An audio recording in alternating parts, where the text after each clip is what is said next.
कांग्रेस 3 राज्यों में चुनावी हार के कारण खोजने में लगी है। इधर भाजपा ने विकसित भारत रथ यात्राओं के जरिए लोकसभा चुनाव की तैयारी शुरू कर दी है। वैसे भी भाजपा में उत्साह भरा पड़ा है। उत्साह होगा भी क्यों नहीं। छत्तीसगढ़ से कांग्रेस की सरकार छीन ली, राजस्थान में कांग्रेस की सरकार छीन ली, और जहां मध्य प्रदेश में कहा जा रहा था कि इस बार तो 20 साल का भाजपा का शासन हटके कांग्रेस 100% सत्ता में आने वाली है, लेकिन वहां भी भाजपा ने बम्पर विक्ट्री हासिल करते हुए सरकार बना ली। यानी कि भाजपा में उत्साह होना स्वाभाविक बात है, लेकिन कांग्रेस है कि अभी हार के कारण खोज रही है।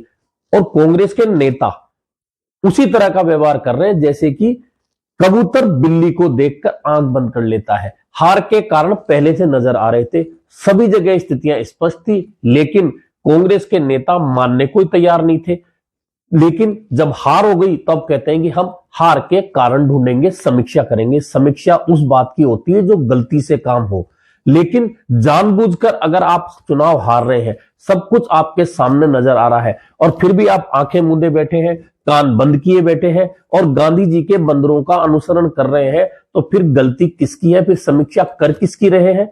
दरअसल ये कांग्रेस की कहानी पिछले 15 साल से चल रही है कि हार की समीक्षा के नाम पर एक बैठक होती है, उसके बाद में जो हार के जिम्मेदार नेता है उन्हें दूसरी जिम्मेदारी थमा दी जाती है हाथ में, और कह दिया जाता है कि कोई बात नहीं, पिछली हार को भूल जाइए, अब आगे बढ़िए, आप ही सब कुछ करते रहिए। यानी कि तीनों प्रदेशों में चाहे मुख्यमंत्री भूपेश बघेल छत्तीसगढ़ की बात कर ले, कमलनाथ की बात मध्य प्रदेश में कर ले और राजस्थान में अशोक गहलोत की बात कर ले, इसके अलावा कांग्रेस को कुछ नजर आ ही नहीं रहा था। अब कहें कि सिर्फ जिम्मेदार अशोक गहलोत, कमलनाथ या भूपेश बघेल है तो भी ठीक नहीं होगा। दरअसल इस कांग्रेस में हार की जिम्मेदारी अगर वास्तव में किसी को दी जा सकती है तो वे है राहुल गांधी। लेकिन कांग्रेस का कौन नेता है जो ये बात बोल सकता है? अब आप कहेंगे कि राहुल गांधी को यह जिम्मेदारी क्यों दी जाए हार की?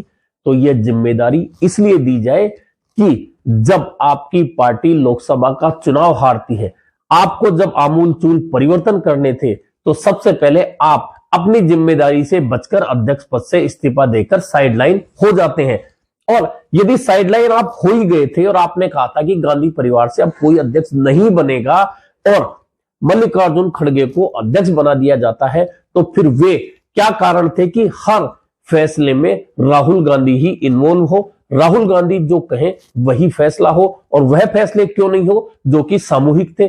यानी कि मई 2022 में उदयपुर में चिंतन शुरू हुआ, तब हुआ जब पार्टी 2014 का लोकसभा चुनाव हार के और आगे बढ़ने की तैयारी कर रही थी। तो 2022 में आकर एक चिंतन शिविर होता है, उसमें चर्चा होती है और उसमें फैसले भी होते हैं। फैसले कौन से? 50% पद युवाओं को मिलेंगे, 50% टिकट भी युवाओं को देंगे। लेकिन चुनाव हुए जहां जहां, तो तस्वीर देख लीजिए कि क्या इसकी पालना हुई? वही बूढ़े और थकाऊ चेहरे कांग्रेस में नजर आते रहे जिम्मेदारियों पर। तो जब आप अपने चिंतन से निकले हुए फैसले की पालना ही नहीं कर सकते, तो फिर आप बदलाव की बात कैसे कर सकते हैं? और तो और अब इसके आगे बात करिए टिकट काटने की। हमेशा बात होती है कि इतने टिकट काटेंगे, जिताऊ उम्मीदवार को हम टिकट देंगे। तो फिर जिताऊ वाला पैमाना कहां चला जाता है? टिकट काटने की बात आती, कहा जाता है कि यदि राजस्थान की बात करें कि इतने टिकट और काट दिए जाते तो कांग्रेस सत्ता में वापसी कर सकती थी। जी नहीं, इस पैमाने को एकदम सही नहीं माना जा सकता। हां, कुछ प्रतिशत यह बात जरूरी होती है कि पुराने चेहरों को हटा के यदि नए लोगों को मौका दिया जाता है तो एंटी इनकम्बेंसी कम होती है और उनके जीतने के चांस बढ़ जाते हैं। लेकिन सिर्फ चेहरे बदलने से आप जीत सकते हैं, यह भी सही नहीं है। यह बात मैं इसलिए कह रहा हूं कि छत्तीसगढ़ में 90 विधानसभा क्षेत्र है और वहां पर पिछली बार के मुकाबले 22 लोगों के टिकट काटे गए।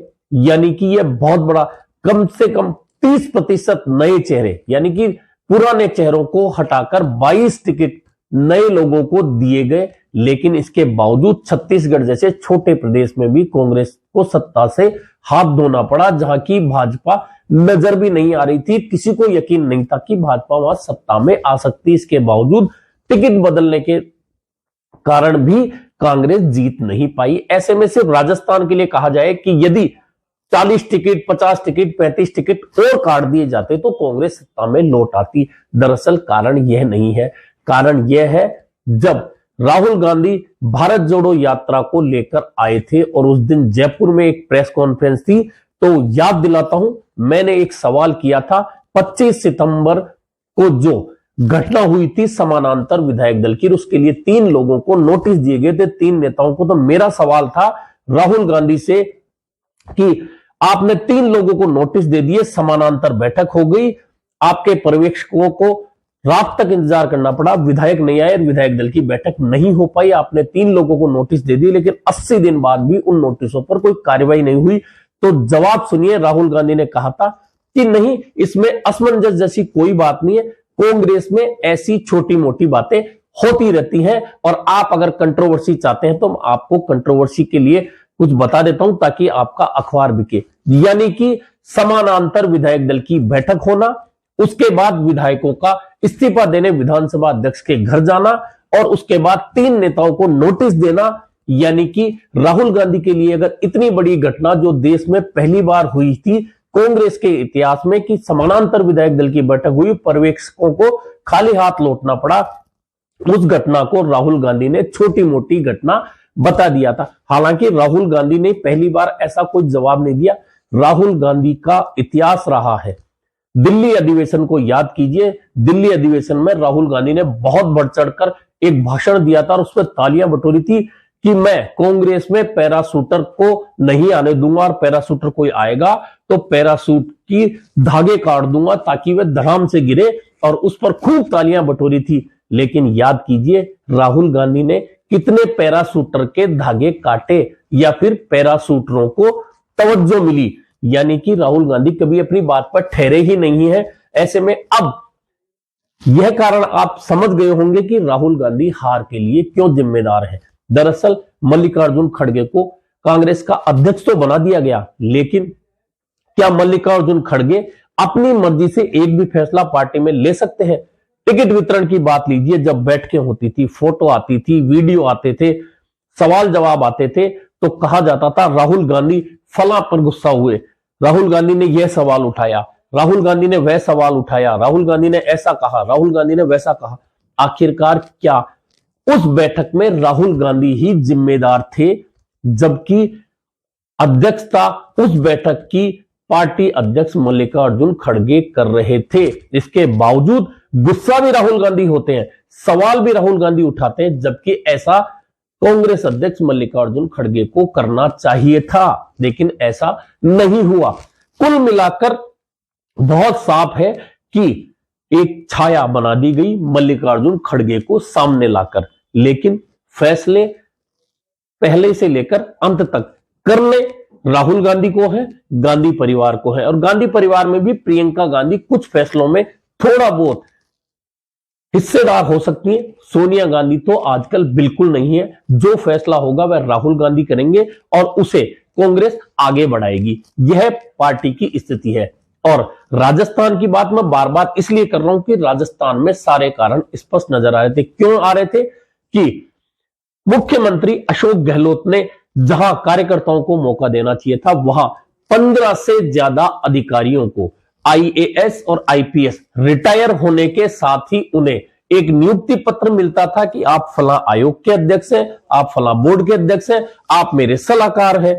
वहीं हर क्षेत्र में उन्होंने एक एक आदमी को डेप्यूट कर दिया था और उस अपने नजदीकी नेता के बिना कोई पत्ता नहीं हिलता था। उदयपुर संभाग में चले जाइए, एक ही नाम कहा जाता है कि उस नेता के बिना यहां पत्ता नहीं हिल सकता, और वह चेहरा मुख्यमंत्री के साथ उनके प्राइवेट विमान में हमेशा नजर आता था, हर फोटो में नजर आता था। उस चेहरे के बिना उदयपुर संभाग में कोई पत्ता प्रशासनिक या राजनीतिक नहीं हिल रहा था। अब आप अजमेर में आइए, अजमेर में एक व्यक्ति ने पूरे जिले की राजनीति को खराब कर रखा था। हर जगह दखल था, हर जगह मीडिया में इस बात को बताया जा रहा था कई बार विरोध के स्वर उठे थे, वीडियो आ रहे थे, फोटो आ रहे थे, नारेबाजियां हो रही थी। इसके बावजूद मुख्यमंत्री ने मुंह पर ताला लगा रखा था, अपने नजदीकी व्यक्ति को पूरी आजादी दे रखी थी। नतीजा, उदयपुर रीजन भी गया, अजमेर रीजन भी गया। वहीं अन्य रीजन में भी आप चले जाइए, कोटा में धारीवाल ने कह दिया, वह हाड़ौती संभाग में फाइनल हो गया, इसके अलावा कांग्रेस थी ही नहीं। ऐसा करके लगभग भरतपुर में लोकदल के विधायक को इतनी ताकत दे दी मंत्री बनाने के अलावा कि भरतपुर में वे जो करेंगे वही सही होगा। कुल मिलाकर हर जिले में हर जगह ऐसी स्थितियां पैदा कर दी कि वहां कांग्रेस नहीं, अमुक व्यक्ति प्रमुख हो गया और उसके बिना वहां कुछ भी निर्णय नहीं हो पाता था। यह स्थिति थी राज की। अब आइए निगम बोर्डों में मौका देने की। कितने कार्यकर्ताओं को उनको मौका मिला जो जमीन से जुड़कर काम कर रहे थे।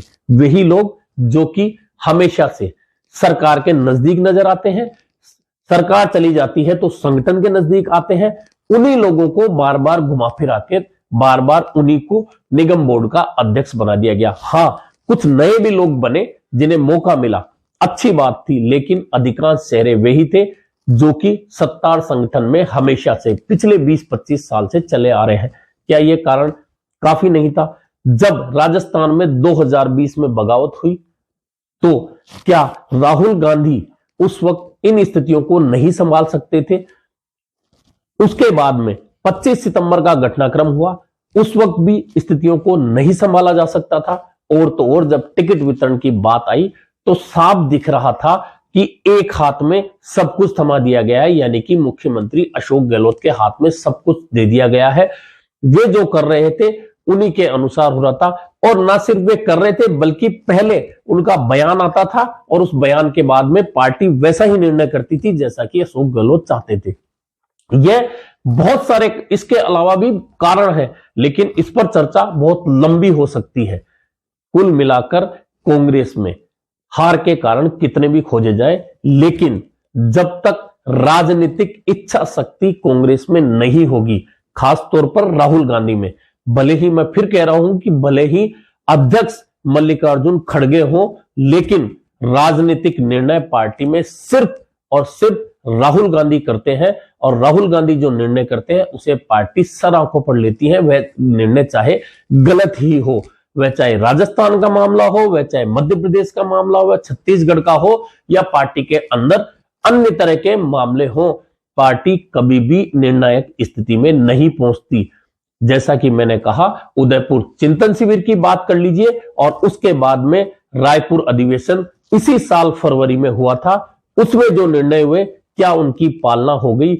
कितनी मजेदार बात है, अध्यक्ष का निर्णय हो गया, अध्यक्ष के निर्णय पर रायपुर अधिवेशन में मोहर लग गई, और उसमें एक निर्णय हो गया कि कार्य समिति में सदस्यों की संख्या बढ़ाई जाएगी। क्यों बढ़ाई जाएगी?